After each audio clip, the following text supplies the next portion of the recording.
मिश्र जी कार्यक्रम की अध्यक्षता कर रहे और बड़े भाई डॉक्टर अवधेश प्रधान जी, आदरणीय बुद्धिसागर मिश्र जी,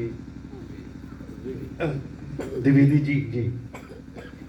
जी, मैं भी निश्चित ही जैसे आदरणीय निर्मला जी कह रही थी कि हम सब लोग घर आकर के घर के सामने, घर के लोगों के सामने क्या कहें, और वो भी मंच से। मंच आपने ऐसा लगा दिया है जैसे लगता है थोड़ी दूरी हो जाए, तो जाहिर है कि थोड़ा एक दबाव मन पे रहता है। घर के लोग हैं, घर के लोग बातें सुन रहे हैं, घर के लोग देख रहे हैं, तो थोड़ी हमारी भी कमियों को माफ करिएगा। आप सब लोगों का बहुत हृदय से आभार प्रकट करता हूं कि आज इस मौके पर सचमुच में गांव में ये कार्यक्रम हो रहा है, ये अकल्पनीय। और मुझे उम्मीद है कि आज जिस परंपरा की शुरुआत हुई है, ये परंपरा आगे भी चलेगी। आदरणीय डॉक्टर श्रीनिवास द्विवेदी जी की आत्मकथा के विमोचन से जो एक परंपरा हम शुरू कर रहे हैं, मुझे उम्मीद है कि इस तरह के कार्यक्रम अगर गांवों में चले। आज आत्मकथा का विमोचन हो रहा है, कभी आगे चल के कभी सम्मेलन हो, कभी कोई व्याख्यान हो, कभी यहाँ के विद्यार्थियों के, जो युवा पीढ़ी आ रही, बच्चे आ रहे, इस आत्मकथा का कुछ हिस्सा मैं पढ़ चुका हूँ संयोग से। विमोचन जरूर हुआ, लेकिन पहले मैं गांव में आ गया था और अविनाश जी मांग के ले आए थे किताब, तो मैंने काफ़ी हिस्सा थोड़ा पढ़ा है। और इस किताब को पढ़ते हुए, इस आत्मकथा को पढ़ते हुए जो बात मुझे लगी, जो सबसे महत्वपूर्ण बात, जैसा कि खुद आदरणीय निर्मला जी बता रही थी कि इसके जो 3 सबसे महत्वपूर्ण अध्याय हैं, और जिसमें प्रारंभिक गांव का हिस्सा और उसके बाद दिल्ली में, ये दोनों हिस्से उनके जीवन के सबसे संघर्ष के, और उस संघर्ष के बीच से जिस तरह से वो निकले, और जिसकी तरफ आदरणीय बुद्धिसागर जी इशारा कर रहे थे, पढ़ाई लिखाई, शिक्षा, उसी शिक्षा के संघर्ष की कहानी है। इतने बारीक विवरणों के साथ, विस्तार के साथ उन्होंने अपने दैनिक जीवन के संघर्षों की कहानी लिखी है। ये अनकहे किस्से हैं, लेकिन मुझे लगता है कि आप सब लोग जब इसको पढ़ेंगे तो सब महसूस करेंगे कि हमारा भी कहानी, ये भी हमारी कहानी, हमारे परिवार की कहानी। उस समय जब सचमुच में कोई बताने वाला है, गांव से निकल करके एक गांव का बच्चा, कोई रास्ता दिखाने वाला, इन्हीं स्कूलों के जरिए, सरकारी स्कूलों के जरिए पढ़ते हुए रिजर्व बैंक तक पहुंचता है। ये कोई छोटी मोटी बात नहीं, ये बहुत बड़ी बात है। शिक्षा हमारे जिस तरह से हमारे लिए नए दरवाजे, रास्ते खोलती है, उसकी ये कहानी है। उसमें उन्होंने गांव के स्कूल से लेकर के मतलब कस्बे के स्कूल तक की कहानी, फिर दिल्ली में जाकर के जिस तरह से उन्होंने संघर्ष करके, मतलब आप, मैं एक हिस्सा पढ़ रहा था, वो जब दिल्ली पहुंचे और दिल्ली विश्वविद्यालय के कॉलेजों में एडमिशन की बात हुई तो पता चला कि एडमिशन तो खत्म हो चुका है, अब देर से आए। पर कोई बताने वाला नहीं कि कब से एडमिशन हुआ। आज की तरह से मोबाइल फोन नहीं, फोन नहीं थे, सूचनाएं नहीं मिलती थी। बड़ी मुश्किल से लोग यहां से किस तरह से ट्रेनों में बैठ करके जाते होंगे, इसकी कल्पना नहीं की जा सकती। इतनी ट्रेनें नहीं थी, बसें नहीं थी, सड़कें नहीं थी इस तरह की। इसके बावजूद मतलब इसमें आप पढ़िए तो आपके कई बार मतलब आपको लगेगा कि कितनी दुनिया बदल गई। पैदल बिना चप्पल के स्कूल जा रहे, आप कल्पना कर सकते हैं? एक एक घंटा पैदल चल करके जाना, गर्मियों में, बरसात में, ठंड में, और उसके बाद इस तरह की मेहनत, इस तरह का डेडिकेशन। घर परिवार में कोई अगर उस तरह का नहीं भी है बताने वाला, तो खुद वो रास्ते खोजना और अपने रास्ते बनाना, इस मामले में इन लोगों ने एक मील का पत्थर हमारे गांव के लिए, हमारे हम जैसे लोगों के लिए, हम लोगों ने उतना संघर्ष नहीं किया, बल्कि कहिए कि हमने संघर्ष नहीं किया। हमारे पहले की पीढ़ी के जिन लोगों ने संघर्ष किया और उससे जो हासिल किया उसका लाभ हमें मिला, हमें बताने वाले लोग थे। हमें उस तरह के संघर्ष की कल्पना हम नहीं कर सकते जिस तरह के संघर्ष उन लोगों ने किए। और इसका क्या महत्व होता है, ये किताब क्यों महत्वपूर्ण और क्यों सबको पढ़नी चाहिए और क्यों घर में लोगों को बतानी चाहिए। मैं ये समझता हूं कि अगर मुझे बनाने में एक चीज ने सबसे बड़ी भूमिका अदा की, बाबूजी मेरे इसी गांव से पढ़े जैसे सब लोग पढ़े और इसी तरह की मेहनत से पढ़े, वो हमें उनके साथ ही मेरा, मैं तो गांव में उतना नहीं रहा, मैं तो शहर में ही मतलब उनके साथ ही रहते हुए पढ़ाई की मैंने, लेकिन वो मुझे अपने जीवन की कहानी हमेशा बताते। वो ये बताते थे कि किस तरह से बनारस में रहते हुए एक ही धोती थी और उसी को सुबह पहन के जाते थे और शाम को आके धो करके पसार देते थे, सूखती थी, अगले दिन फिर पहन के जाते। कितनी मुश्किलों से उन लोगों ने पढ़ाई लिखाई की, अपने लिए रास्ता बनाया। ये बात मुझे हमेशा मेरे दिमाग में बनी रहती है और मैं समझता हूं कि हम सब लोगों को भटकने से, रास्ते में से, अपने लक्ष्य से आगे बढ़ने से, च्युत होने से अगर किसी चीज ने बचाया तो इन कहानियों ने बचाया, इन अनकही कहानियों ने।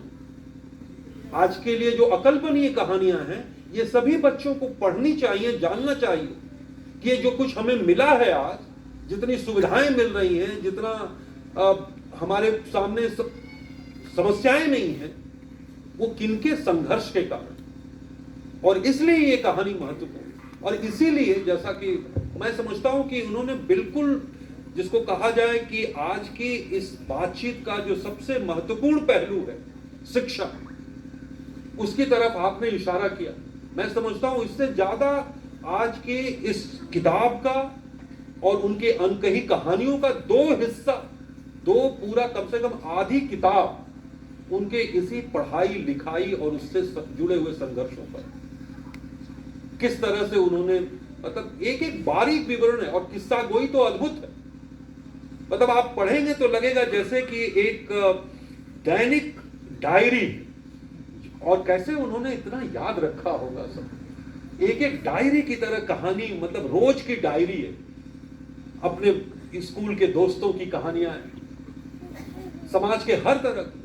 जैसा बाबा साहब अंबेडकर ने कहा था कि शिक्षित बनो, संघर्ष करो, संगठित हो, ये मूल मंत्र।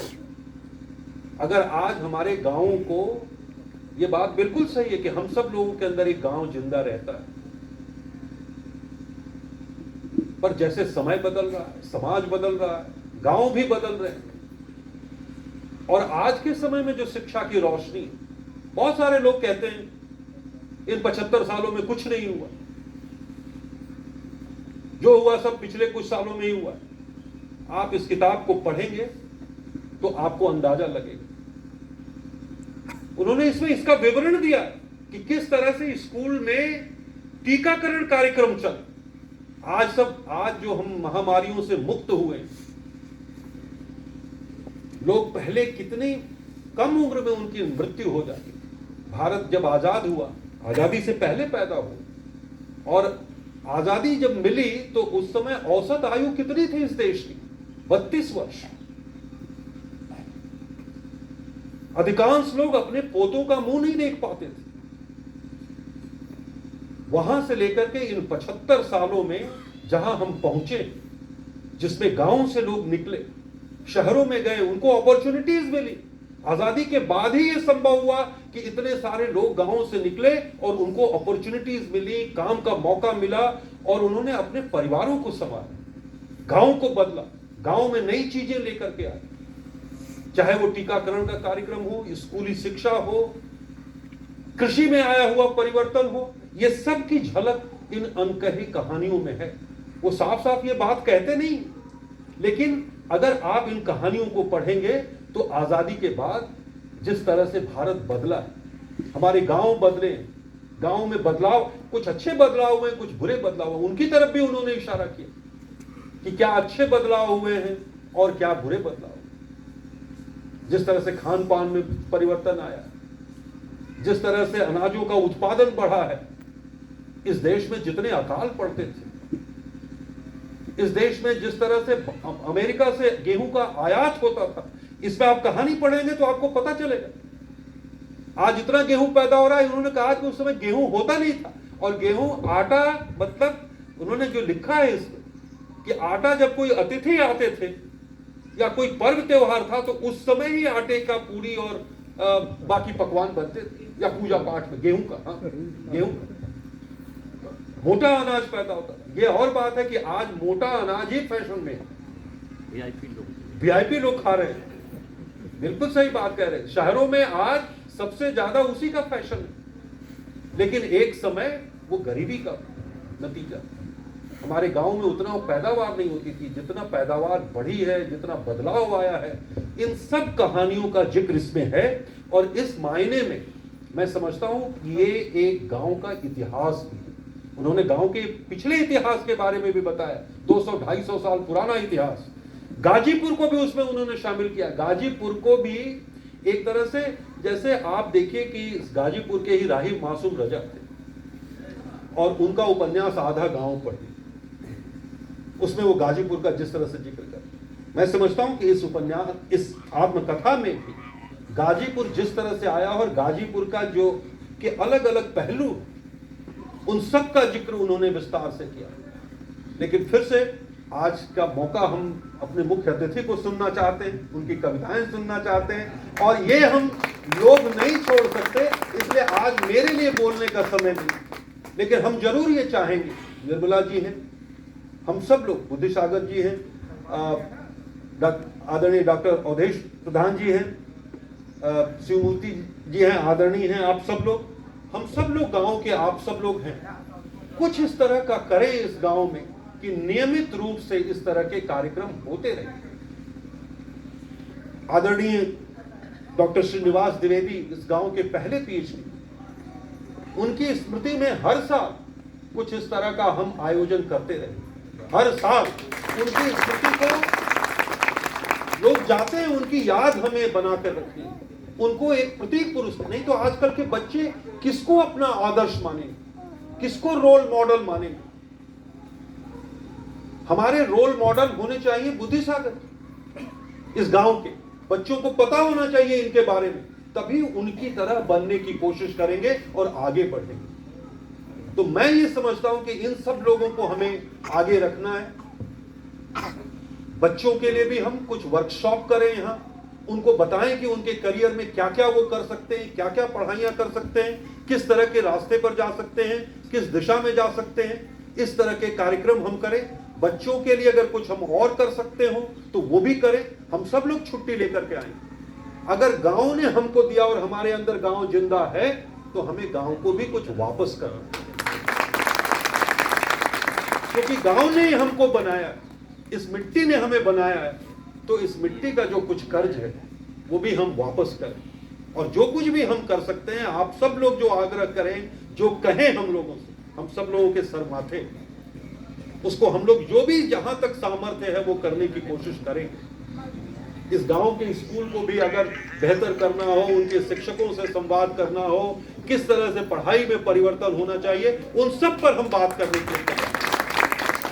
इस कार्यक्रम के जरिए इन्होंने आज हम सब लोगों को एक मंच दे दिया है, जिसके जरिए हम ये कर सकते हैं, शुरुआत कर सकते हैं। ये शुरुआत इतनी अच्छी हुई है, इसी रूप में हम इनकी स्मृति को जीवित रखना चाहते हैं। और आपने आज आदरणीय बुद्धिनाथ मिश्र जी को बुलाया। ऐसे विद्वान आए इस जगह, इस गांव को देखें, इस गांव के लोगों से संवाद करें, अपनी कविताएं, अपना साहित्य हम लोगों के सामने रखें। साहित्य लोगों को बनाता है, साहित्य हमारा परिष्कार करता है, हमारे मन का परिष्कार करता है, हमें बेहतर इंसान बनाता है। ऐसे लोग आए इस गांव में, तो इस गांव का ये अहोभाग्य। तो मुझे उम्मीद है ये शुरुआत है, आगे ये कार्यक्रम चलता है। अविनाश जी, आपने बहुत सुंदर संचालन किया है। आप जैसी प्रतिभा भी इस गांव में आती रहे, ये आपका ही गांव मानिए, है ना। इस तरह के गांव को आप सब लोग अपना गोद ले लें, हाँ? और इस गांव को अपना गांव माने और इस गांव के साथ जुड़े रहें। गोद ले लिया हमने तो ले लिया, आप ये भी गांव को मान लें, अपना ही गांव माने, एक्सटेंडेड अपनी फैमिली यहाँ समझें। आप सब लोगों का मैं बहुत दिल से आभार प्रकट करता हूँ, खास करके आप सब लोगों का। ज़्यादा समय नहीं लूँगा, बहुत बहुत धन्यवाद।